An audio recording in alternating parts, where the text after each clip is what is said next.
Okay, class. So this is from where we need to start from, and now we are moving towards a bit theoretical part of this chapter. Once we are done with the limitations of ABC, then we will move on to the appendix, where we will talk about ABC and an extended form of ABC. तो वो it relates to ABC, but somehow it is an extension where we would learn कि ABC को भी further हम आगे जाकर improve करके एक और चीज़ भी बना सकते हैं, ठीक है? But first we need to look at these 2 or 3 slides to find out about the limitations of ABC and to find out what ABC is actually trying to achieve. Okay, so now there is another concept called activity based management. ठीक है, अभी तक हम लोग पढ़ रहे थे activity based costing, कि हम लोग कॉस्टिंग कर रहे हैं. Now using that same costing procedures या उसी टेक्निक को इस्तेमाल करके we can do activity based management. Now how can we use activity based management? Just like we did costing, each and every activity की अलग हम लोगों ने कॉस्टिंग की, वी मेड कॉस्ट पूल्स और फिर हमने उसको कॉस्ट किया. Now we can use the same ABC and we can do activity based management, and we can look at all those areas of activities, all those activities, and we can find out what's wrong with each and every activity. किसी activity की cost ज़्यादा है, किसी activity में कोई problem आ रहा है, किसी एक्टिविटी को वी नीड टू इम्प्रूव. ठीक है, तो इस वजह से हमें पता चल जाएगा कि क्योंकि इससे पहले तक we were talking about the whole organisation और हमारे पास चीज़ों को सेगमेंटेड वाइज नहीं थी. Now in ABC we made different segments. हम लोगों ने सेगमेंटेशन की on the basis of activities, जो हम लोगों ने 5 लेवल्स ऑफ एक्टिविटी पढ़ा था. हमने उस बेसिस पे ऑर्गेनाइजेशन के ओवरहेड्स को सेगमेंट कर दिया और अब हम ये देख सकते हैं कि उस सेगमेंट में या उस कॉस्ट पूल में या उस एक्टिविटी में क्या प्रॉब्लम है, और अगर हमें प्रॉब्लम आइडेंटिफाई हो जाता है so we can improve that problem. So ABC can be used to improve the process. हम लोग जो अपना प्रोसेस है ऑर्गेनाइजेशन के अंदर उसको इम्प्रूव कर सकते हैं. If you remember, हम लोगों ने चैप्टर नंबर 1 में when we started the basic course, we talked about theory of constraint. याद है किसी को theory of constraint? याद है? Where we talked about bottlenecks. ठीक है, we talked about bottlenecks के bottlenecks बन जाती हैं, वहाँ पे process slow हो जाता है, तो हम उसको improve करते हैं, and that's a way to improve the process and it's a continuous improvement program. अब यही काम हम यहाँ पे भी कर सकते हैं. हम लोग ABC को इस्तेमाल करते हैं ताकि हम लोग इस प्रोसेस को इम्प्रूव कर सकें. We look at each and every activity, each and every cost pool, and if you find out let's say कि किसी कॉस्ट पूल की कॉस्ट ज़्यादा है, so we can improve the process and reduce the cost. हम वहाँ पे कर सकते हैं ये काम. ओके, तो what we can do, we can improve process, we can improve efforts, activity rates. अच्छा, अब activity rates, if you remember activity rates, we calculated activity rates. और activity rates how are they calculated, किसी को याद है activity rates कैसे find out किए थे? Cost divide by activity. Okay, यही किया था ना हम लोगों ने. जस्ट द प्रॉब्लम कि ये एस्टिमेटेड नहीं था, कॉस्ट डिवाइड बाय एक्टिविटी था. Okay, so cost divide by activity हम लोगों ने किया and we found out rates. और अगर कोई एक पर्टिकुलर रेट आपको याद हो जो हम लोगों ने क्वेश्चन किया था, कोई किसी भी क्वेश्चन में कोई पर्टिकुलर रेट आपको याद है? मुझे सिर्फ एक ही याद आ रहा है, 19 और समथिंग लाइक दैट पर मशीन आर. याद है? मशीन आर का हम लोगों ने एक एक्टिविटी रेट फाइंड आउट किया था. Okay, so now let's say I have an activity rate 19 per machine hour. So that means for every machine hour the machine runs I have a cost of 19 and this cost is actually my overhead की cost में. ठीक है, direct cost को हटा के ये मेरी cost है एक मशीन आर की पर. Now we can use this activity rate to focus on a particular activity. Let's say I find out कि 19 per machine hour is a very high rate, और एक और कंपनी है मेरी इंडस्ट्री में जो कि was working at 15 per machine hour. So that means my machine hour activity rate is high. So what I can do? I can do something which is called as benchmarking. मैं एक benchmark बना सकता हूँ, या मेरे पास एक established guidance के लिए established rates पड़े हैं जो मुझे कहते हैं कि इस एक्टिविटी का rate should be 12 in my particular industry. तो मैं कहता हूँ यार मेरा रेट 19 है और मुझे गाइडलाइन कह रही है कि it should be 12, so there is a benchmark and then I can try to achieve that benchmark. तो मैं ये कह सकता हूँ कि ठीक है यार, इसको it needs to be reduced. so I can improve my process. So that's how you use activity rates, and then you can make a benchmark. उस benchmark के साथ compare करें your activity and you can try to improve the organization. आप इस तरह organization के हर process को या हर activity को improve कर सकते हैं. Is this thing clear? Benchmarking clear हो गया, एक्टिविटी बेस्ड मैनेजमेंट भी क्लियर हो गया. दो कॉन्सेप्ट समझने पड़े, activity based management and benchmarking. ठीक है, activity based management is used in conjunction with the ABC, costing को इस्तेमाल करके हम मैनेजमेंट कर रहे हैं. बेंचमार्किंग हम करते हैं एक्टिविटी रेट्स का, और फिर हम लोग we try to achieve that, and so we need to improve the process, reduce the cost. Clear हो गया? आगे जाएं class. Okay, now most companies do not use ABC for external reporting. हम लोगों ने पहले कहा था कि ABC is not for external reporting. Okay, it is for internal reporting. So why are you not using ABC for external reporting? If you remember ABC, so it's very detailed, बहुत detailed है, comprehensive है, it's a bit tricky as well, थोड़ा सा complicated भी है. आपने activities को find out करना है, फिर आपने डिसाइड करना है कि इसका एक्टिविटी मेजर क्या होगा, पहले कॉस्ट पूल्स बनाने हैं, फिर एक्टिविटी मेजर फाइंड आउट करना है.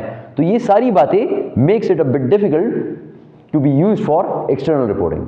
External reports are less detailed. If you look at your annual report कभी उठा के देखें, financial statements देखें, तो उसमें one page report होती है. अगर आप बैलेंस शीट देखें, इनकम स्टेटमेंट देखें, so it's a one page report. अब वहाँ पे जब एक पेज में आपके पास सब कुछ आ रहा है, whereas when we looked at our activity based costing, so it's actually a series of steps. पहले आप लोगों ने वो इतना बड़ा ग्रिड बनाना है, फिर आपने एलोकेशन करनी है, first stage allocation, then you need to do the second stage allocation, you need to find out the activity rates, then using these rates you need to find out the customers cost, the product cost, फिर उसके margin find out करने हैं. So it's a detailed process. ये इतना simple नहीं है, इतना छोटा प्रोसेस नहीं है. तो इस वजह से ये एक्सटर्नल रिपोर्टिंग में इस्तेमाल नहीं होता, because external reports are normally less detailed. It may be difficult to make changes to the company's accounting system. Remember, we have a normal accounting system which is running over there, and then we have activity based costing, और ये costing के लिए मुझे extra details चाहिए. आपसे मैंने कहा ना कि आपको ये detailed information चाहिए, आपको ये information चाहिए कि कोई overhead किस कॉस्ट पूल में कितना इस्तेमाल हो रहा है. वो जो ग्रिड आपने बनाया था जिसमें वो परसेंटेज लिखा था, वो आपको इस तरह आराम से नहीं मिल सकता. उसके लिए आपको देखना पड़ेगा कि indirect labour cost of manufacturing कहाँ कहाँ पे इस्तेमाल होता है. Is it being used in any product level activity, unit level activity, और जितना जितना इस्तेमाल हो रहा है उसके परसेंटेज उधर लिखना है.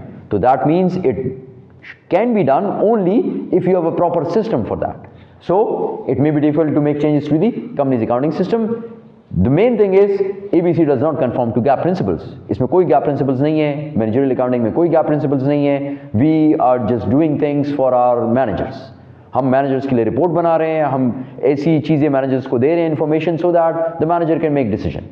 ये managerial सारी चीज़ें हैं, इसमें कोई भी external stakeholder के लिए काम की चीज़ नहीं है. Okay? So it does not conform to GAAP. And when you are making these estimates कि cost कितना होगा, activity कितनी होगी, कौन सा activity rate should be for which cost pool, ये सारी बातें are judgmental. They are based on your judgments. So when your auditor comes in, जब वो examination के लिए आता है to examine your reports, annual reports आपकी examine करता है, या quarterly reports होती हैं, या आपकी सेमी एनुअल रिपोर्ट्स होती हैं, उसको अगर वो आ रहा है, वो चेक कर रहा है, ठीक. नॉर्मली वो क्वार्टर और वो नहीं चेक करता, ऑडिटेड नहीं होती, फाइनल रिपोर्ट्स आर ऑडिटेड. खैर, so when auditors would come and they look at your subjective allocation, so they might be a bit suspicious कि ये क्यों आपने किया है, आपने ये वाला कॉस्ट पूल क्यों लिया है, इस कॉस्ट पूल में ये सारी अमाउंट क्यों लिखी है, इस क्यों आपने कॉस्ट एक्टिविटी का मेजर क्या रखा है, आपने ये वाला मेजर क्यों रखा है. तो फिर उनके दिमाग में बहुत सारी बातें आएंगी. That's why we say that companies do not use ABC for external reporting. These are the reasons. Clear है? 4 reasons. Clear है क्लास? याद रहेंगे? ठीक है. थ्योरेटिकल पोर्शन मैं आपसे पूछ सकता हूँ, आपको पहले बताया था, वो जो रीजंस आपको पढ़े थे 3 रीजंस, वो इंपॉर्टेंट है. I'll be asking you that short coming in your exam. ये जो 4 रीजंस हैं, आज तक तो मैंने कभी नहीं पूछे, शायद इस बार पूछ लूँ, आई एम नॉट श्योर. जी, नंबर 4 देखें. हमने ये डिसाइड किया ना, हम सबसे पहले क्या काम करते हैं एबीसी में, सबसे पहले हम लोग करते हैं first stage allocation. So what do you do in first stage allocation? First stage allocation में अगर आपको याद हो तो हम लोगों ने वो ग्रिड था परसेंटेजेस वाला. अब वो परसेंटेज वाला जो ग्रिड है, how can you be sure कि 20% of the cost of indirect labour is used in customer order, let's say for example, how can you be so sure? ठीक है, अब आपके पास इसके पीछे कोई वाकई कोई वो है कि आपने देखा कि ये मेरा इनडायरेक्ट लेबर था, इसने कस्टमर ऑर्डर में 3 घंटे काम किया तो इसकी परसेंटेज बन रही है 20%, यानी आपने ये एस्टिमेट किया है. अगर आपने एस्टिमेट किया है so your auditor can question you कि क्यों आपने ये एस्टिमेट किया है, आपने 20% क्यों एस्टिमेट किया, could have been 30%, could have been 10%, 15%. तो इस तरह की बातें जो कि आपकी जजमेंट से रिलेटेड होती हैं, उस पे ऑडिटर आपको क्वेश्चन कर सकता है, क्योंकि उसका कोई शोर शॉर्ट रूल नहीं है, वो जजमेंट के ऊपर है. तो ये चीजें जजमेंटल हैं. ठीक है, तो इस वजह से वो कह रहा है कि ऑडिटर्स में be suspect of the subjective allocation. ये सब्जेक्टिव एलोकेशन है, ऑब्जेक्टिव नहीं है जहां पे आपको पता होगा यार 5 रुपए इधर लगे, 10 रुपए इधर लगे, 5 रुपए उधर लगे, तो मुझे कंफर्म है कि ये चीजें हैं. लेकिन जब मैं चीजों को कॉस्ट डिवाइड बाय एक्टिविटी, कौन सी एक्टिविटी, कभी हम लोगों ने उस दिन जो हम क्वेश्चन कर रहे थे, हम कह रहे थे yes direct labour hour is a good one but we can also use let's say machine hour, दोनों इस्तेमाल हो सकते हैं. ठीक है, हम लोगों ने एक जगह पे कहा था कि वेट्स इस्तेमाल कर ले तो अच्छा है, वेट या वॉल्यूम इस्तेमाल कर ले तो अच्छा है. फिर किसी ने कहा सर क्या पता अगर वो जितने टाइम में जाऊं और जाके चीजें लेकर आऊं वो भी तो है. सो किसी ने कहा कि सर किलोमीटर इस्तेमाल करें. So then it is judgemental. आपको लगता है कि नहीं kilometre is a good measure, मुझे लगता है कि नहीं weight is a good measure. So whenever we have subjective allocation, तो फिर ऑडिटर को शक होता है कि आपने क्यों ये चीज की है. ठीक है, ऑडिटर का बेसिक काम ये होता है कि when actually auditors come in, so they can not look at each and every transaction. जहां पे उसको शक होगा वहां पे वो एक्सटेंसिव चेकिंग करेंगे. ठीक है, उसकी वाउचर्स भी मंगाएंगे, सब कुछ करेंगे. अब अगर एक जगह पे आपने सब्जेक्टिव एलोकेशन की हुई, उसको लग रहा है कि नहीं यार यहाँ पे कोई मसला हो सकता है, तो वो आपसे फिर पूछेगा, क्वेश्चन पूछेगा कि ये क्यों है. So that's the reason people would not use ABC for external reporting. अब अगर ये एक्सटर्नल रिपोर्टिंग में इस्तेमाल मैं नहीं करता, इंटरनल में, so auditor has nothing to do with it. Auditor is there only for the published financial statements and this is not part of published. ABC is not part of it. तो बस ठीक है, उसका कोई काम ही इससे नहीं है. वो आएगा अपनी एनुअल रिपोर्ट चेक करेगा आपकी और बस वो जाएगा. ठीक है, उसका ऐसे कोई काम नहीं है. ये मेरी रिपोर्टिंग है for internal and I can do it the way I want to. Clear Naseer? Okay, so let's move on जी. Now ABC has some limitations as well. अब एबीसी के साथ कुछ मसले भी हैं.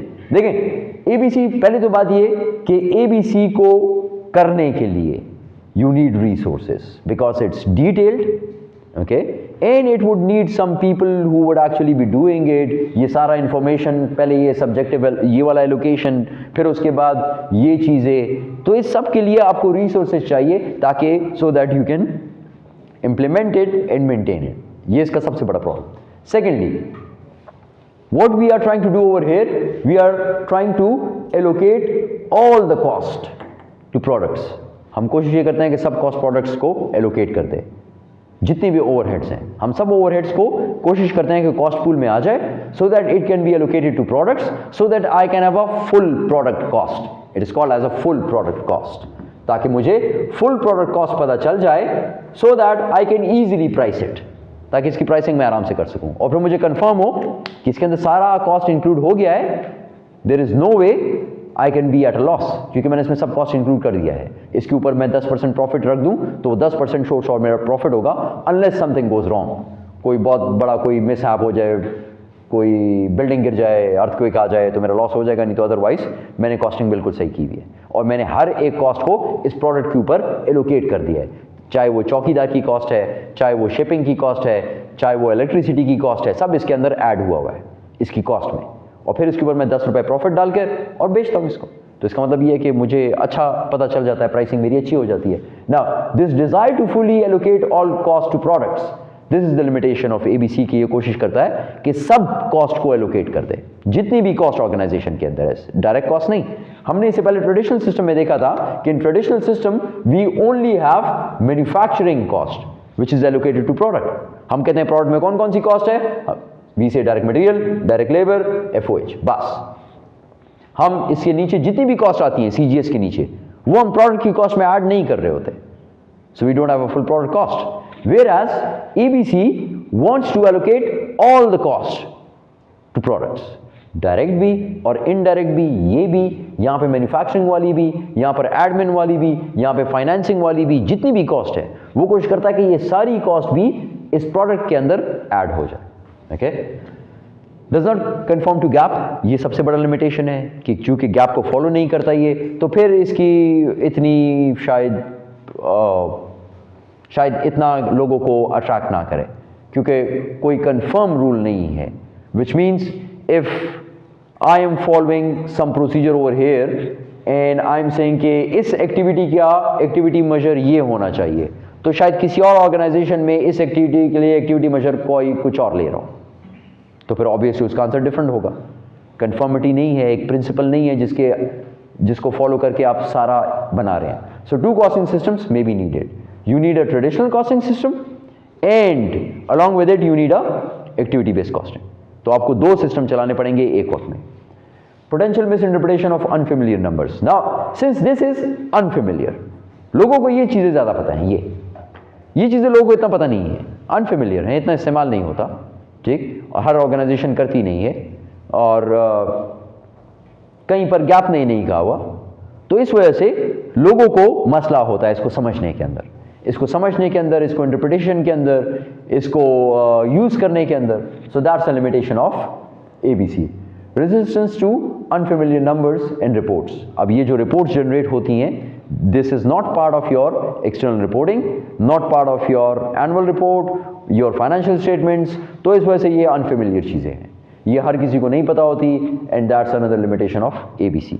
So these are all the limitations of activity based costing. Clear है? Okay, so now we move on to the next portion, which is the appendix of this chapter, and it's about action analysis.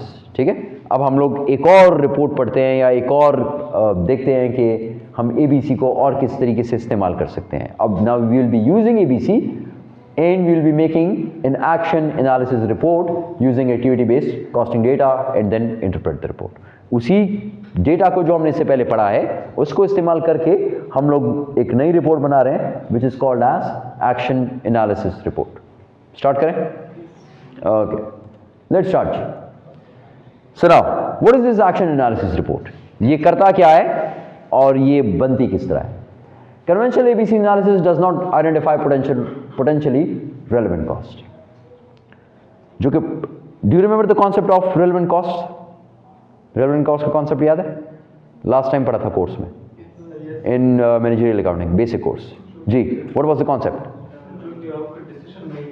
जो आपको आप इस्तेमाल करें in decision making, which is relevant to it.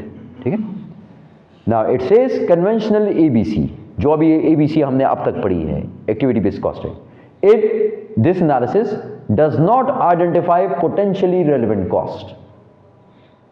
ये आपको potentially relevant cost, यानी वो cost जो कि रेलेवेंट हो सकती है, उसके बारे में नहीं बताता। तो फिर हमने क्या करना है?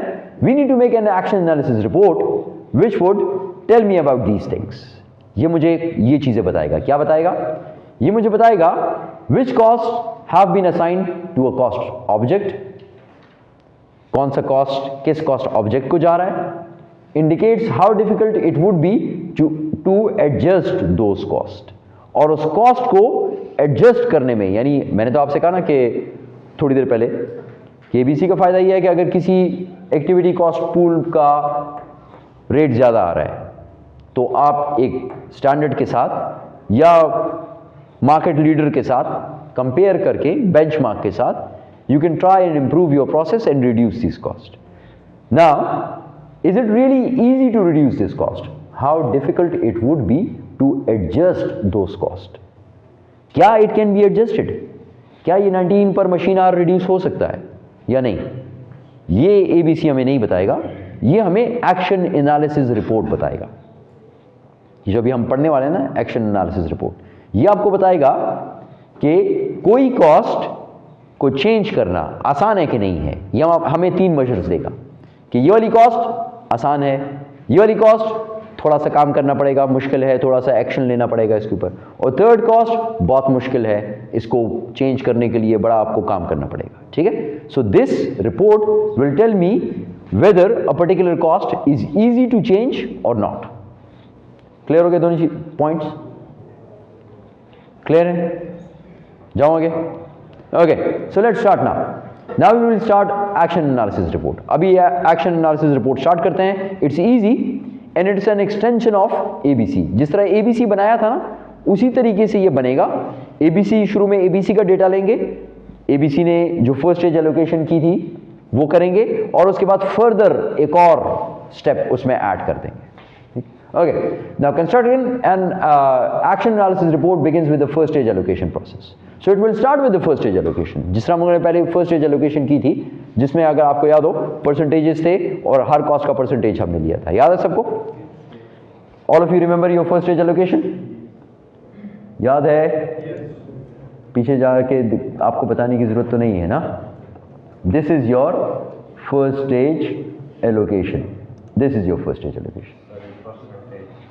परसेंटेजेस वाला, सही है?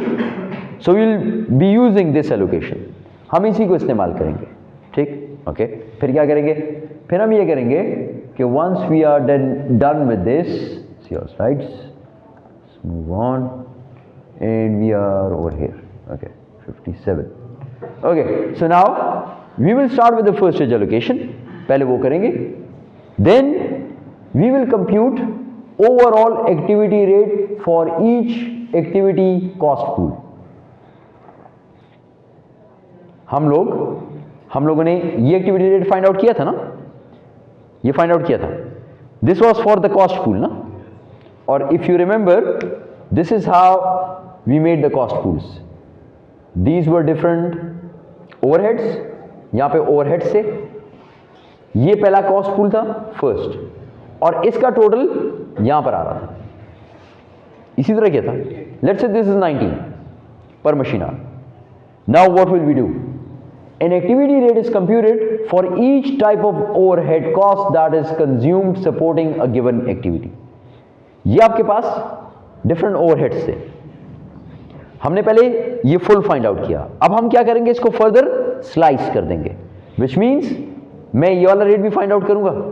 Let's say this is 4, this is 5, 4 plus 5 9, this is 3 12, this is 4 12 plus 4 16, this is 3 19। मैं हर एक के लिए अलग अलग फाइंड आउट करूंगा, सो दैट आई नो कि ये तो टोटल है लेकिन इसके अंदर क्या क्या है, तो मैं इसको फर्दर स्लाइस इट डाउन कर दूंगा, ठीक है? Got the idea? This is what we are going to do right now. अभी हम लोग करने लगे हैं। स्टार्ट करूं?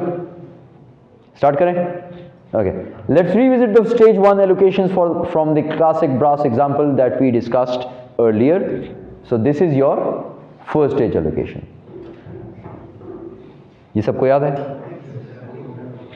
फिर हमने 320,000 को डिवाइड किया था किस चीज से? एक्टिविटी से। And what was the activity for that? किसी को याद है? एक्टिविटी याद है किसी को? नहीं याद? Let's go to that slide and look at the activity. The activities were given on slide, ये वाली थी, ये वाली थी ना? 320,000 cost थी and the activity was 1,000 orders. So what we did, 320,000 divided by 1,000 and it gave me 320 per order. याद आ गया? Second one was divided by 400 and it gave me 630 per design. Third one 20,000, ये वो मेरे ख्याल में शायद miles वाला है, okay? And then we had 19 per machine hour, ये वाला है machine hours वाला, okay? And then divided by 250 and the answer was 1470 per customer. This one was not applicable, वो other वाला जो था, ठीक है? तो इसको हमने छोड़ दिया। ये याद आ गया सबको? Okay, So let's go back.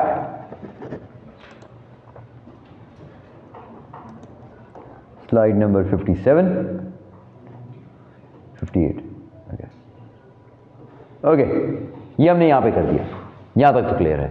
अब मैंने कहा फर्दर आपने क्या करना है कि let's find the rate for each and every cost.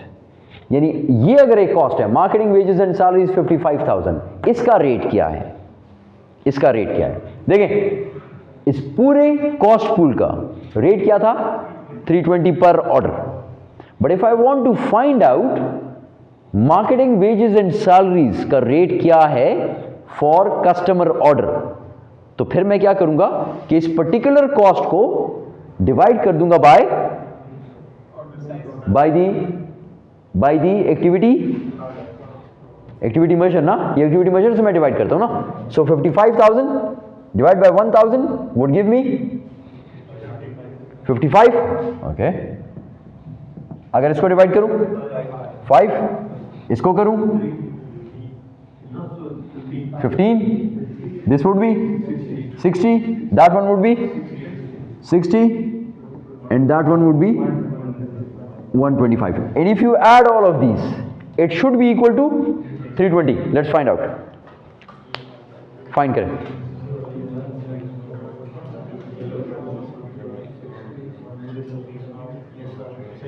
सही है? तो अब मैंने क्या किया कि मैंने पहले मैं पूरे कॉस्ट पूल का एक रेट फाइंड आउट कर रहा था, अब मैं हर एक कॉस्ट का अलग रेट फाइंड आउट कर रहा हूं। अब अगर कोई मुझसे पूछे, कोई कहे कि 320 पर ऑर्डर को रिड्यूस करना है, लेट्स से मैं बेंचमार्किंग करता हूं, एक और ऑर्गेनाइजेशन है and over there the per order cost is 300, so that means I should reduce it to 300, from 320 to 300। अब इसमें कौन सी चीज रिड्यूस करूं? क्योंकि यार 125 इनडायरेक्ट फैक्ट्री वेजेस सबसे ज्यादा, इसमें कौन सी चीज है? इनडायरेक्ट फैक्ट्री वेजेस सबसे ज्यादा है 125।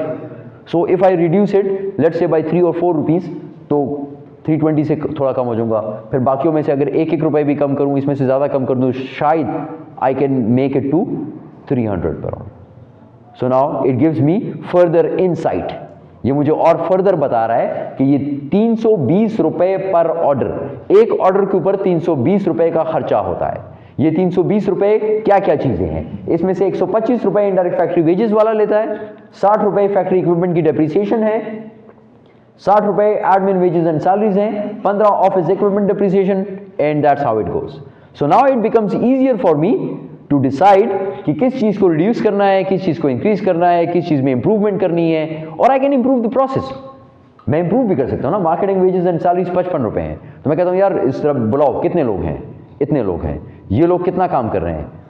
इतना काम कर रहे हैं। तो मैं कहता हूं यार अगर इसमें से एक बंदे को हटा दें तो ये बाकी लोग ये काम कर सकते हैं। कहेंगे लेट्स ट्राई, कर लेते हैं। एक बंदे को थोड़ा सा हटाते हैं, उसको कहीं और पे एडजस्ट कर देते हैं, और या फायर कर देते हैं, आसान काम है आजकल। Okay, you fire that person and then you try to see the cost has reduced and the process, if I can still achieve the same goal with the reduced workforce, then it can be achieved. 55 से 50 कर दूं, over here reduced by 5, 315. So that's a good thing.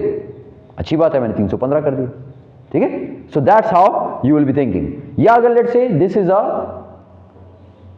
depreciation 60 depreciation, आप कहते हैं ये तो बहुत ज़्यादा है यार. So then what to do, sir? Let's get a machine which is economical. जो यही काम मुझे 60 रुपीज़ पर ऑर्डर की बजाय 50 रुपए पर ऑर्डर में करके देते, ठीक है? So let's replace a machine, इसको बेचकर थोड़े से पैसे डालकर एक नई मशीन लेकर आ जाए। या ये 4 मशीन्स हैं, 4 को हटाकर 4 मशीन्स हैं, लेकिन इस्तेमाल आप 3 करते हैं, एक का इस्तेमाल बहुत कम है, तो आप कहते हैं कि ठीक है इस तरह करें कि 3 मशीन्स पे लोड कर दें, उनका प्रोडक्शन ज़्यादा कर दें, एक घंटा सबका बढ़ा दें, तो शायद I can achieve the same thing. So let's do it. So that's how you will be thinking. आप इस तरीके से सोचेंगे और अपनी कॉस्ट को रिड्यूस कर सकते हैं, प्रोसेस को इंप्रूव कर सकते हैं, ठीक है? You can come up with a better technology, you can have efficient people, जो लोग हैं वो एफिशिएंट लोग हायर कर दें, या एक कॉस्ट बिल्कुल काम की नहीं है, लेट्स से सेलिंग एक्सपेंस, यहाँ पर एक बंदा है जो कि काम नहीं करता, या सेलिंग एक्सपेंस में एक कॉस्ट आप रेडियो एड्स दे रहे हैं अभी भी इस ज़माने में भी, तो आप कहें यार रेडियो ऐड तो आजकल कोई सुनता नहीं है, रेडियो को बस इसको हटा देते हैं, हटा दें इसको, इसकी बजाय हम सोशल मीडिया पे कर लेते हैं, उसकी कॉस्ट कम है, सो let's move to social media. ठीक है, that's how you will be thinking. आप इस तरीके से सोचेंगे, you can improve the process, reduce the cost. Clear? Clear है? Okay, now can you do that for each and every cost? क्या आप ये हर एक कॉस्ट के लिए कर सकते हैं? मतलब इसी तरह प्रोडक्ट डिजाइन के लिए, इसी तरह ऑर्डर साइज के लिए, कस्टमर रिलेशन के लिए, what you need to remember is that instead of dividing this total, मतलब वो तो आप करेंगे ना, dividing this total by the total activity, divide each cost by activity, और फिर जो यहां पर जो फिगर आए, यहां पर, यहां पर, यहां पर, यहां पर, it should be equal to this one. Clear हो गया? क्लियर? तो इसका मतलब ये है कि अगर फर्स्ट स्टेज एलोकेशन आप कर लें और उसके बाद आपको एक्शन एनालिसिस रिपोर्ट बनाने का कहा जाए तो आप वो भी बना सकेंगे ना। ठीक, so add that to your question of ABC. जो एबीसी का क्वेश्चन एग्जाम में आएगा, इसमें आप first stage allocation, activity rate और उसके बाद एक्शन एनालिसिस, एक और चीज बीच में आ गई। ठीक है, so one thing is being added to it. Okay, that's how you will do it. सही है, कर लेंगे? Okay, let's move on, let's move on. Okay, अब आगे जाते हैं जी, सॉरी आगे जाते हैं, let's move on. Okay, now we use the same information to find out about a particular product. अब इसी इंफॉर्मेशन को इस्तेमाल करके किसी एक प्रोडक्ट के लिए फाइंड आउट करते हैं। Do you remember this example? This example was for classic brass, और इसमें कितने प्रोडक्ट्स हैं हमारे पास? इसमें कितने प्रोडक्ट्स हैं? भूल गया? Have you forgotten?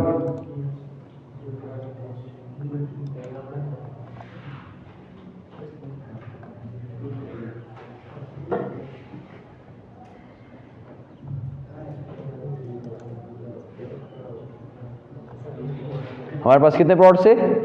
दो प्रोडक्ट्स थे। कौन कौन से? Standard stanchion and custom compass housing. दो चीज़ें थी ना हमारे पास जो हम लोग ये कंपनी वाले बेच रहे थे। okay. अब आगे चलते हैं वापस अपने एक्शन एनालिसिस रिपोर्ट के ऊपर। So let's move on to slide 57। Okay, pause कर दें इसको 1-2 मिनट के लिए। पॉज के स्टॉप मत, पॉज कीजिएगा। Okay class, so now we said there are two products over here in this particular example। इस organization के पास दो products थी। अब अगर मैं ये चाहता हूँ कि मैं किसी एक product के लिए find out करूँ, ठीक है? So we know that 125 is the indirect factory wage which is used in customer order। ठीक है, मैंने इस जगह से 125,000 को जब डिवाइड किया बाय 1000, आई फाउंड आउट कि 125 पर कस्टमर ऑर्डर, एक कस्टमर ऑर्डर पे 125 इनडायरेक्ट फैक्ट्री वेजेस लगती है। तो अगर मैं स्टैंडर्ड स्ट्रेंचियन के लिए फाइंड आउट करना चाहूँ, एक प्रोडक्ट लाइन उसकी लेता हूँ स्टैंडर्ड स्ट्रेंचियन, और उसके लिए I want to find out कि कस्टमर ऑर्डर्स कितनी कॉस्ट है, प्रोडक्ट डिजाइन कितनी कॉस्ट है और बाकी कॉस्ट कितनी है। So for standard stanchion from the question I know के 600 ऑर्डर्स हैं। From the question I know कि स्टैंडर्ड स्ट्रेंचियन के 600 ऑर्डर्स हैं। If you want to verify it, you need to go back to this slide where we were given information about both of these products। Standard Strengthian, oh sorry, ये तो customer वाला आ गया है।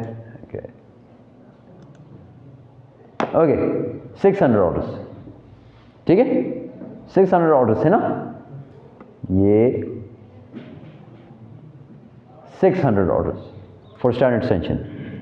अब अगर 600 orders हैं और मेरे पास हर एक्टिविटी का अलग अलग कॉस्ट आ गई है, so I can use that to find out कि स्टैंडर्ड स्ट्रेंचियन पे कितने पैसे लगे। 600 orders and indirect factory wage was 125, ये जो मैंने कैलकुलेट किया। So 125 multiplied by 600 would give me the total indirect factory wage that was incurred for standard stanchion. Standard stanchion के ऊपर इनडायरेक्ट फैक्ट्री वेज कितनी लगी मैं उसको भी फाइंड आउट कर सकता हूं. Similarly I can find out for each and every cost, हर एक के लिए फाइंड आउट कर सकता हूं. Let's say marketing wages and salaries 55 multiply by 600 33,000 for any cost, for any of the cost pool. 55, ये 55 आया था ना पिछली बार, हम अभी हमने थोड़ी देर पहले इसको फाइंड आउट किया नसीब कि this is 55. If you go back which somehow this is not going back. Okay, so it's 55,000 divided by 1,000 equals 55. Clear? अब इसी 55 को यूज करके 55 multiplied by 600 orders, so 33,000 is the cost. So I can find out that 192,000 is for customer order. अब अगर यही 192,000 आप check करना चाहते हैं कि whether this is true or not, you can verify it from what we calculated previously. हम अगर वापस जाएं तो हम देख सकते हैं कि this 192,000 is the cost which we calculated over here for standard stanchion. 192,000 for standard stanchion, which is where? This is the one? नहीं, this is the one. 192,000. सही है? ये 332,500 ऑर्डर साइज. अगर आप इसको चेक करना चाहते हैं, okay, 332,500. So 332,500 for order size.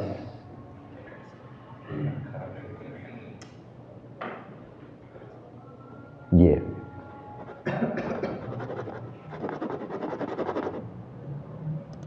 सही है? Clear? So I can find out for each and every product, I can find out for each and every cost. मुझे सारी डिटेल चीजें मिल सकती हैं इसमें. पहले मैंने इसको देखा था एज अ होल, अब मैं इसके अंदर जो एक एक कॉस्ट है उसको भी देख सकता हूं. इसका मतलब मैं और अच्छा एनालिसिस कर सकता हूं. This thing is clear? This thing is clear? Okay, so let's move on. Custom compass 400 customer order और मल्टीप्लाई बाय 125. ठीक, सो 400 मल्टीप्लाई बाय 125 50,000. इसी तरह you want to find out for this one 60 multiply by 400 24,000. आप सब कुछ find out कर सकते हैं जो आप लोगों ने पहले, आपके पास ये टोटल्स थे खाली, अब आप इसकी डिटेल्स फाइंड आउट कर सकते हैं. जी क्लियर है? क्लियर है? आगे जाएं. ओके, ये तो हो गया कॉस्ट. अब हमने थोड़ी देर पहले कहा कि इस कॉस्ट को रिड्यूस करें, और हमने कहा कि ये हमें ABC does not tell me कि which cost is easy to reduce and which cost is not easy to reduce, but action analysis report would clarify कि कौन सी कॉस्ट को आराम से चेंज कर सकते हैं, कौन सी कॉस्ट को नहीं कर सकते. इसके लिए वो लोग क्या यूज करते हैं? सिंपल, जो आप लोग ट्रैफिक लाइट्स देखते हैं. So which is the first light? Green. Okay, green. Then yellow और ऊपर रेड. ओके, 3 लाइट्स होती है ना. ग्रीन का क्या मतलब है? गो, जाए बस. ठीक. So next, label each cost using an ease of adjustment code. Now this is an ease of adjustment code and they have come up with these codes. So you can come up with your own code if you want to. आप जो code बनाना चाहते हैं आप बना लें. उन्होंने यहाँ पर ये कोड्स आपको सजेस्ट किए हैं. ग्रीन, ग्रीन कॉस्ट एडजस्ट मोर और लेस ऑटोमेटिकली, खुद ब खुद हो जाएगी. जो ही आप एक्टिविटी को चेंज करेंगे this cost would be adjusted खुद ब खुद. अब एक्टिविटी को कम करेंगे कॉस्ट वुड रिड्यूस, अब एक्टिविटी को ज्यादा करेंगे कॉस्ट वुड इंक्रीज. ग्रीन है ना, आसान, जाएं बस. Okay, let's move on to yellow.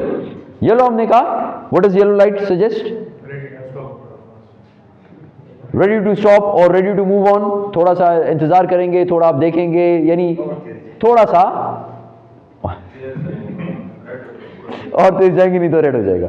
नहीं, ये काम नहीं करना. ठीक है, अगर इस तरह करेंगे तो हो सकता है वहां से कोई और आ रहा हो, वो कह रहा हो कि येलो है, जल्दी से जाओ ताकि रेड होने से पहले मैं चला जाऊं. वो कहेगा ग्रीन होने से पहले पहले बस निकलो, वैसे भी येलो हो गया, तो फिर उसका नतीजा आप देख लेंगे.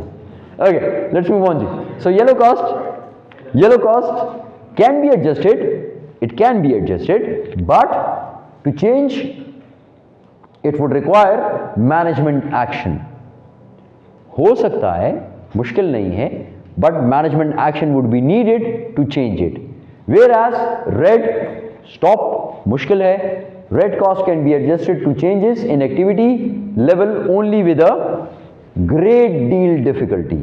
ये मुश्किल से चेंज होगा क्योंकि ये रेड है, ठीक है। तो ये हम लोगों ने तीन वो चीजें कर दिया। अब now in an organization you need to decide this as managers कि यार इसमें से कौन सी कॉस्ट, ये जो सारी कॉस्ट मेरे पास गिवन है, ये सारी कॉस्ट, इनमें से कौन सी कॉस्ट येलो है, कौन सी कॉस्ट रेड है, कौन सी कॉस्ट ग्रीन है। आप इसको पहले से लेबल कर देंगे red, green, yellow.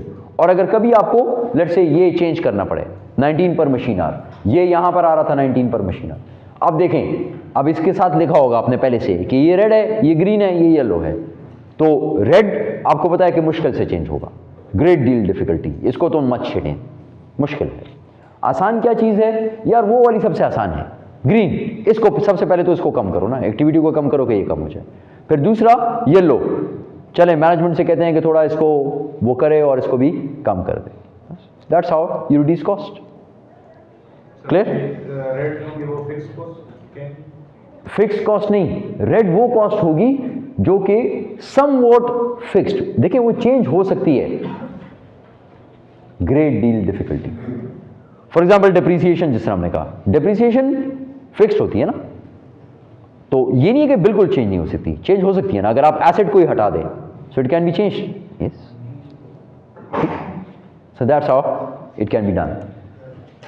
Okay, so now this is the action analysis of custom campus housings.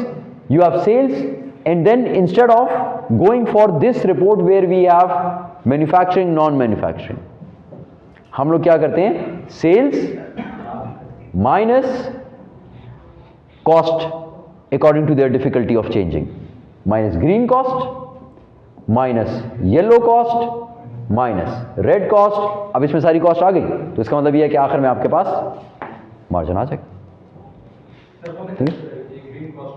देखिए वो आपने डिसाइड करना है एज मैनेजर्स, और उसका डिसीजन का क्राइटेरिया क्या है, कौन सी कॉस्ट एक्टिविटी के साथ खुद ब खुद चेंज होगी, दैट इज ग्रीन कॉस्ट। कौन सी कॉस्ट एक्टिविटी के साथ चेंज तो हो जाएगी लेकिन it would require some management action, that is yellow.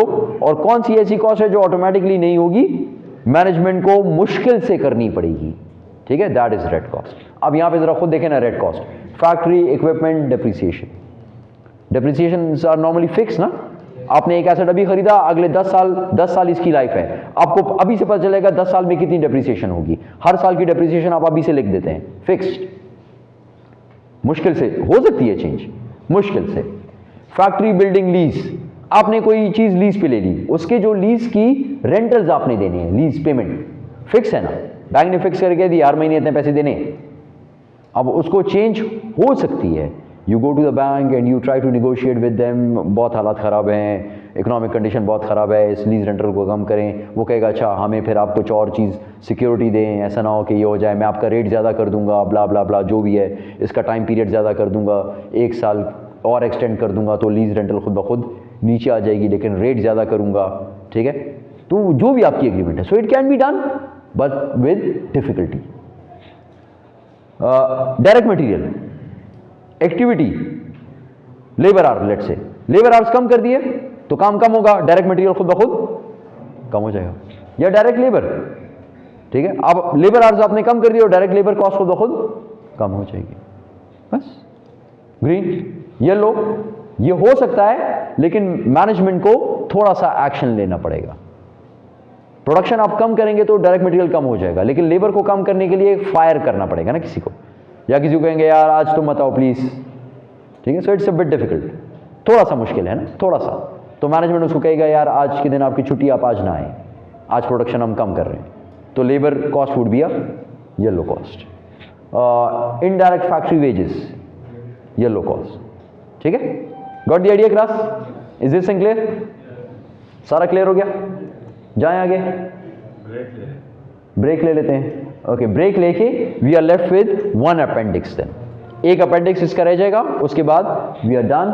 Break अभी लें या ब्रेक एक 1:30 पे ब्रेक ले ले, 5 मिनट, लेकिन फिर नमाज के लिए तो फिर नमाज कितनी देर में आप लोग पढ़ेंगे? तो फिर तो ब्रेक आपको ज़्यादा लेनी पड़ेगी. So let's take a break at 1:35. Class would finish at 2 o'clock. ठीक है, because we started half hour late. Let's take a break at 1:35 and then we can do the namaz quickly. ठीक है, 5 मिनट में कोशिश करें, 5 से 10 मिनट में नमाज खत्म करें. मैं भी जल्दी से नमाज पढ़ लूँगा. We would come back, continue the class till 2 and then 2 you are free. ठीक है, यानी बिल्कुल 1:50 पे क्लास लेके जाएं, वहाँ पे फिर आप लोग नमाज ब्रेक कर लें. 2 बजे फिर क्लास है. अच्छा, तो फिर अभी आपको 5 मिनट ब्रेक दे सकता हूँ, ज़्यादा नहीं, और फिर 5 मिनट उधर ब्रेक दे सकता हूँ. या तो इस तरह कर दें, या सारी 1:50 तक पढ़ लें, वहाँ पे 10 मिनट्स ब्रेक लेके दोनों काम कर लें.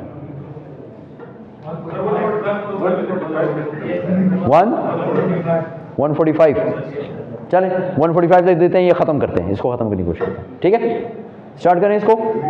अपेंडिक्स बी स्टार्ट करें. स्टार्ट करें क्लास. ओके, लेट्स स्टार्ट जी. Using a modified form of ABC to determine product cost for external reports.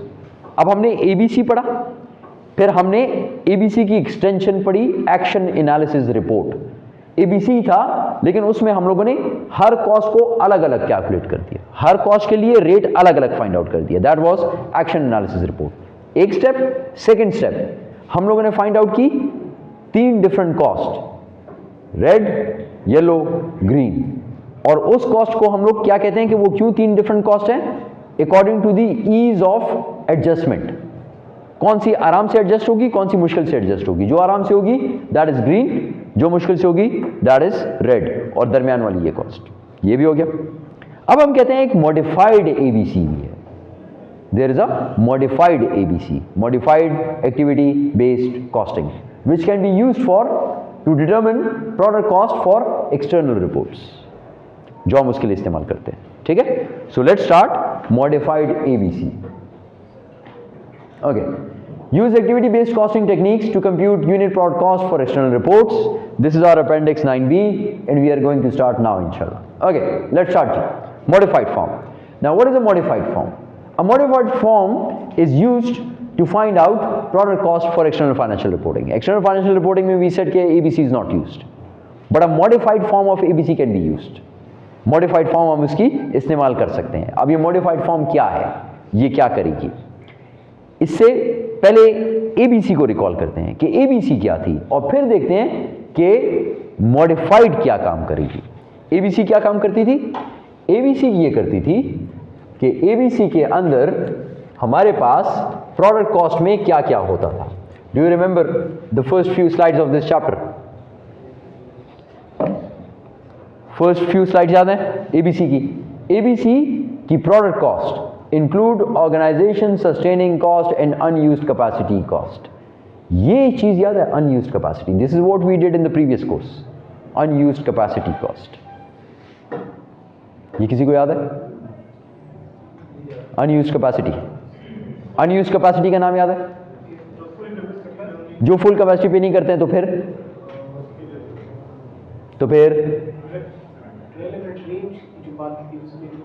ना, relevant range is something else. Relevant range तो ये है कि इस कॉस्ट के अंदर, इस एक्टिविटी लेवल के अंदर कॉस्ट वुड बी फिक्स्ड. अगर इससे बाहर जाएंगे तो the cost would take a what, लेकिन कैसे इंक्रीज होगी? क्या करेंगे? तो फिर उसमें क्या होगा? तो उससे तो बाहर चला जाएगा, लेकिन वो कॉस्ट इंक्रीज कैसे होगा? एक वर्ड था, किसी ने भी कुछ कहा? somebody said something. जी जी बोले आपने. you said something. नहीं,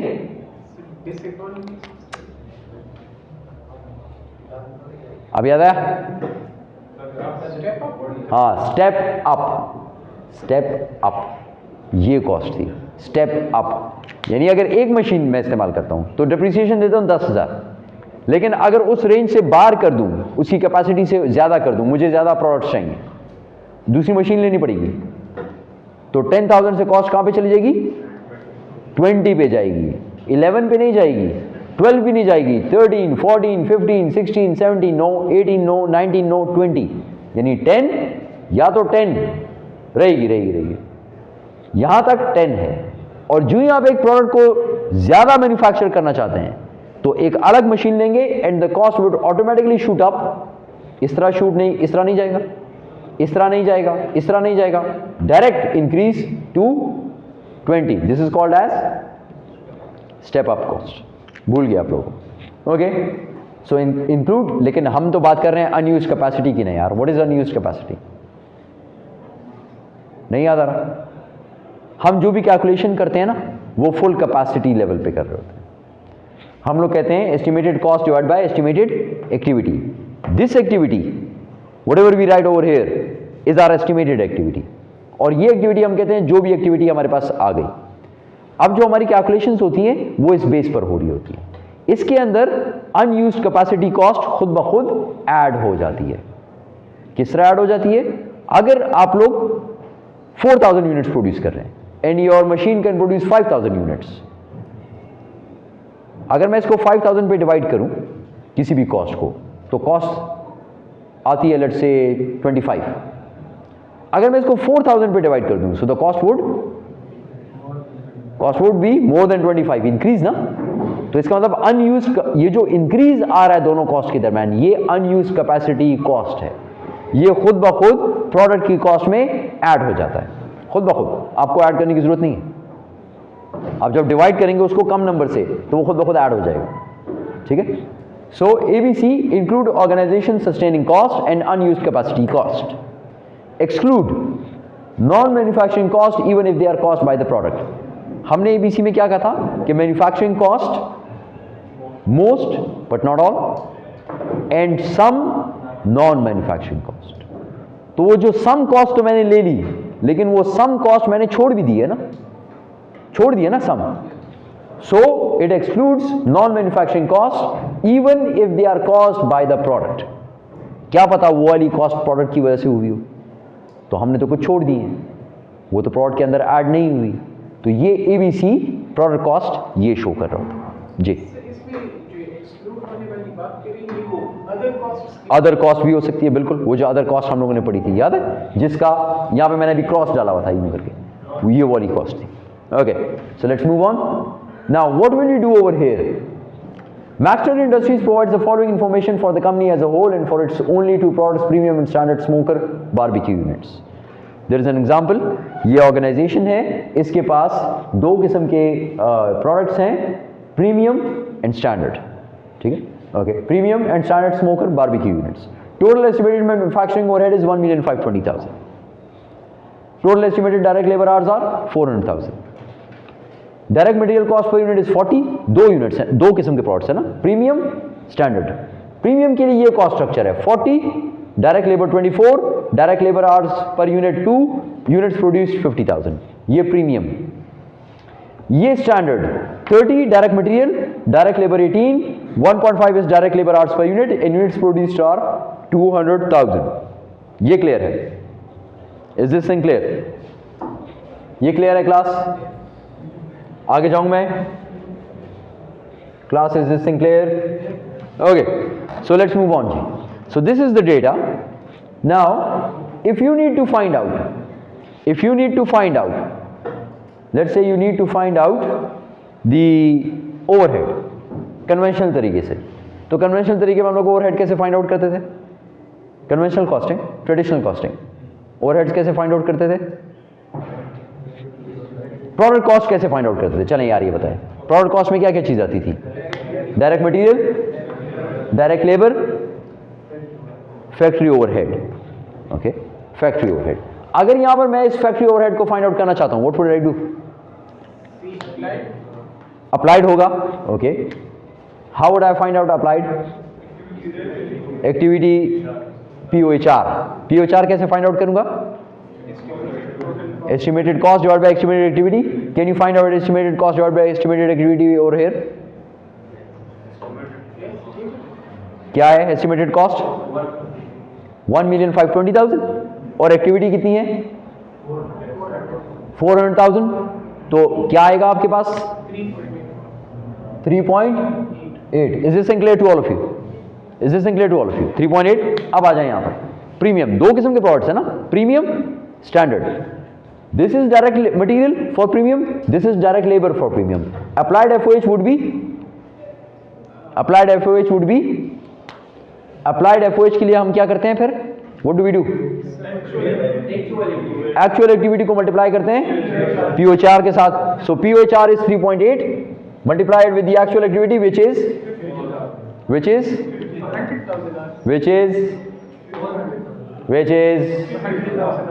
is गलत बता रहे हैं. थोड़ी देर के लिए सोचें. आप लोगों ने क्या कहा कि एक्चुअल एक्टिविटी कितनी है? 2. Why 2?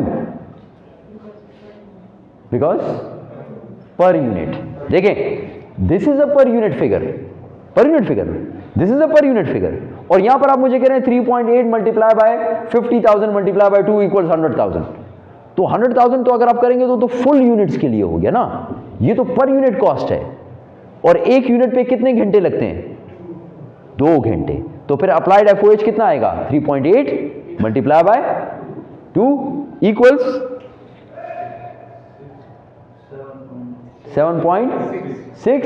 So the product cost over here would be material, labor, FOH equals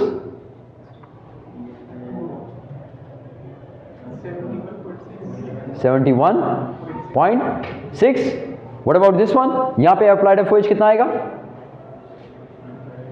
3.8 multiply by 1.5.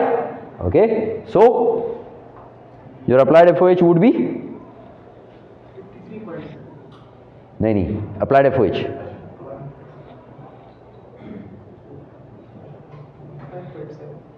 5.7. so total would be 53.7. यही आ रहा है 53.7. क्लियर है यहां तक? This is traditional. नाउ ये ट्रेडिशनल कॉस्टिंग थी. ठीक है, लेट्स चेक द आंसर्स. हमारे आंसर सही है कि नहीं है? 2 की बजाय 24 भी ले सकते थे. 24 किधर है? अप्लाइड एफओएच में आप लोग क्या करते होते हैं? Rate multiply by activity. Activity यहां पर आपने इसको किससे डिवाइड किया था? तो एक्टिविटी तो लेबर आवर्स है ना. तो यहां पर लेबर आवर्स कितने हैं? 2 हैं. ये तो कॉस्ट है, ये आवर्स हैं. तो इसको आर से मल्टीप्लाई करेंगे, विल गिव यू 7.6. इसको इसके आर से मल्टीप्लाई करेंगे standard 5.7. This is your product cost. You want to check this out. 3.8 per direct labour hour and if we find out it's this thing. Clear? Okay, आगे चलें. Per unit आपको पता चल गया.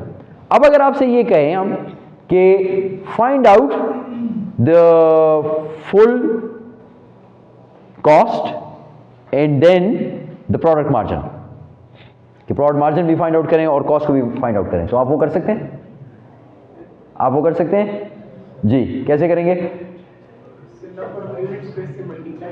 नंबर ऑफ यूनिट्स को इससे multiply करेंगे, आपके पास फुल कॉस्ट आ जाएगी. अच्छा, ये भी हो गया.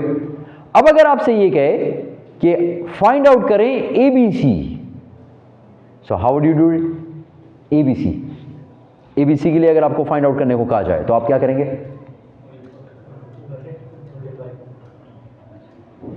This is the data and I want you to find out the product cost using ABC. तो एबीसी के लिए आपको क्या चीज चाहिए होती है?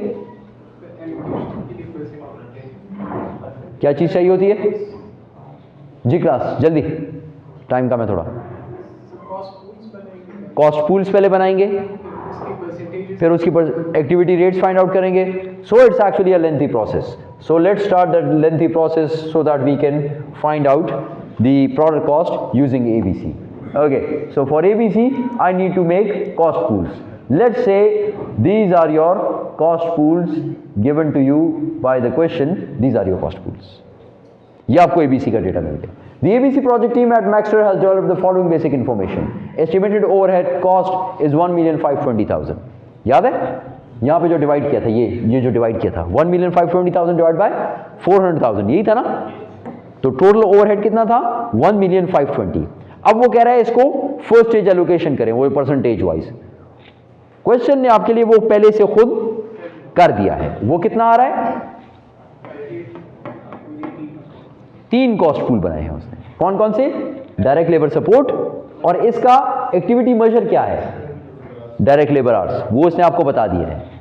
मशीन सेटअप्स, इसका activity measure setups. Parts administration, इसका एक्टिविटी मेजर पार्ट टाइप्स। इस सब की अलग अलग कॉस्ट उसने आपको पहले से बता दी है। कॉस्ट आपको पता चल जाए तो आपको उसको किससे डिवाइड करना होता है, विद एक्टिविटी मेजर।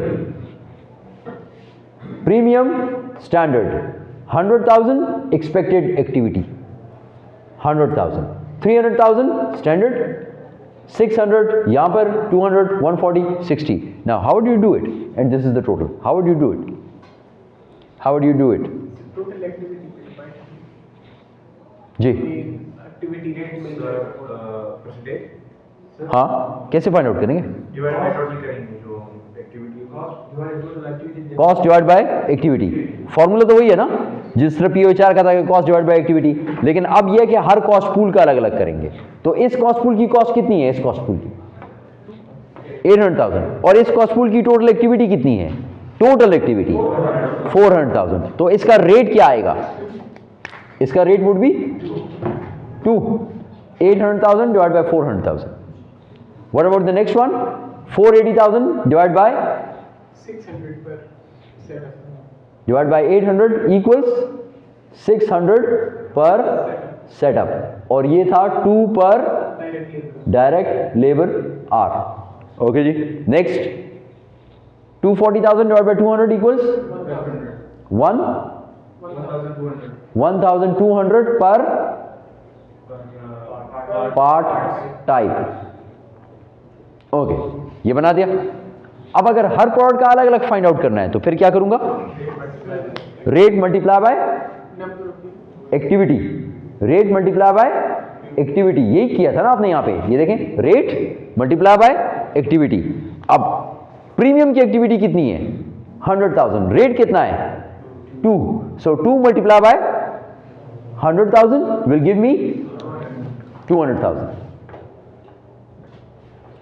ये रेट जो है ये premium rate direct labour hours का, ये प्रीमियम और स्टैंडर्ड दो अलग अलग प्रोडक्ट्स हैं, ठीक है। इस प्रोडक्ट का रेट ये है प्रीमियम का, स्टैंडर्ड का ये है, दोनों का अलग अलग रेट्स आपको गिवन है। सो 100,000 multiply by 2 will give you 200,000 which is the direct labour support for premium.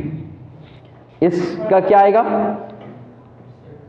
600,000, 6 + 2 equals, सही है, इसका मतलब क्वेश्चन सही है आपका। आगे चलें, 600 multiply by 600 equals 360,000, 200 multiply by 600 120,000, 120,000 plus 360,000 480,000, ये भी सही हो गया। Next 140 multiply by 1200 equals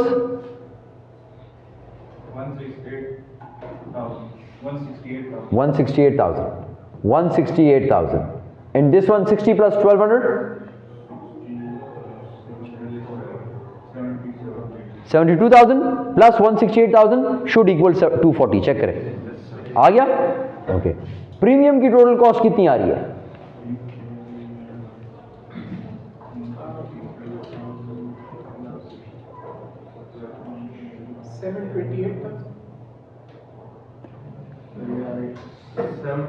$728,000 for standard,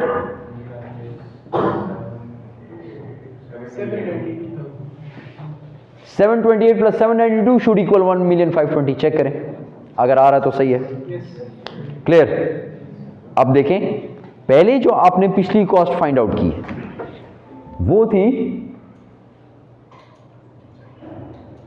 71.6 and 53.7, ठीक है। और अगर आप इसको पर यूनिट फाइंड आउट आपने की, अब अगर यहां पर आपके पास आ रही है, ये आ रही है इसकी टोटल कॉस्ट आ रही है, ठीक है. So right now comparison is not possible, so let's convert it ताकि कंपैरिजन पॉसिबल हो सके. अब अगर ये 728,000 आपके पास आ रही है, एक्टिविटी आ रही है मेरे पास, और एक्टिविटी बेस्ड कॉस्टिंग की कॉस्ट आ रही है, तो जो एक्टिविटी बेस्ड कॉस्टिंग में मेरे पास कॉस्ट आती है वो किस चीज की कॉस्ट होती है? Which cost is this? 728,000 क्या कॉस्ट होती है? प्रोडक्ट की टोटल कॉस्ट? ना एक्टिविटी बेस्ड कॉस्टिंग में जो मैंने ये 728,000 निकाला फॉर दिस प्रोडक्ट, ये इसकी कौन सी कॉस्ट है? Indirect cost. So 728,000 is actually my indirect cost for this product. तो direct cost इसकी कितनी थी? Do you remember? जो यहाँ पर लिखी थी. Direct cost कितनी थी? याद है किसी को? Direct cost कितनी थी? Direct cost was, if you go back, you will find out the direct cost, which is equal to 40 and 24. So 40 and 24 is the direct cost. And this is the indirect cost, 728,000. तो अगर वो 40 and 28 is the direct cost, यहाँ पर लिख दें 40 and 28. This is per unit. So if I know the number of units, I can multiply it and find out the total. कितना है? Number of units किसी को याद है? Number of units याद है किसी को? 15,000. Okay, so give me the figures. Ji, quickly class, we need to finish it off quickly.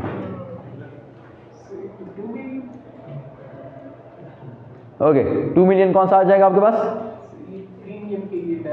Premium के लिए डायरेक्ट. ओके, 2 million आ गया. और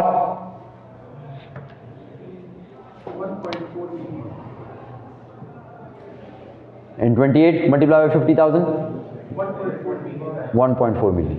और in other words, what you can do is, एक और चीज आप ये कर सकते हैं कि ये पर यूनिट है ना, ये टोटल है, या तो इस टोटल को भी पर यूनिट में कन्वर्ट कर दें तो आसान हो जाएगा.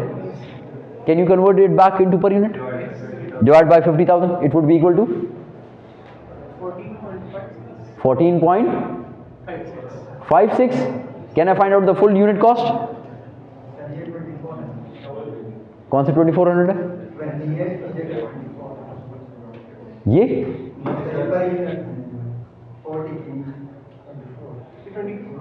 24 है. श्योर? मैंने गलत किया? अभी चेक कर लेते हैं. Okay, see all slides, go back, and it is this one over here, 42 and 24, sorry 24 है, and this is 30 and 18. अभी से लिख लेते हैं ताकि गलती ना हो. 30, 18 और फिर यहाँ पे इसका फाइंड आउट कर लेंगे. ओके जी, so this is total is 4 and 4 8, 78.56. ये आ गया ना. और अगर ये दूसरे प्रोडक्ट के लिए फाइंड आउट करें तो क्या आएगा? अगर इस प्रोडक्ट के लिए फाइंड आउट करें तो what will be this figure? 792,000 divide by, इसके यूनिट्स याद है किसी को? 200,000, 3.96. So what is this cost?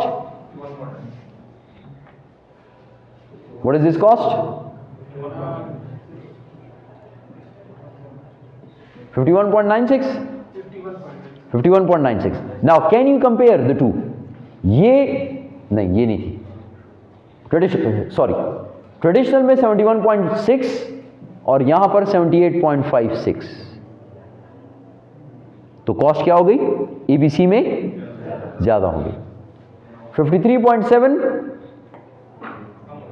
Cost कम हो गई. तो एक बात ये याद रखें, मैं फिर से रिपीट कर रहा हूं कि you can not make a statement that in traditional costing the per unit cost would increase. नहीं, यहां पर increase हो गई, यहां पर decrease हो गई. It will not always increase or always decrease. ये गलत है. It will be different. और उसका रीजन क्या है? It will be different. आपने स्टेटमेंट ये देनी है कि the cost under ABC and traditional cost, the per unit product cost will be different. Why? I will ask you why.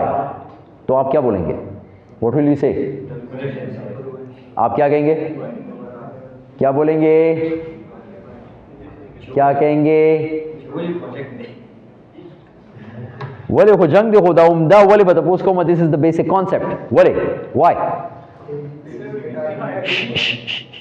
फजल लाई जी. This is one reason. Second,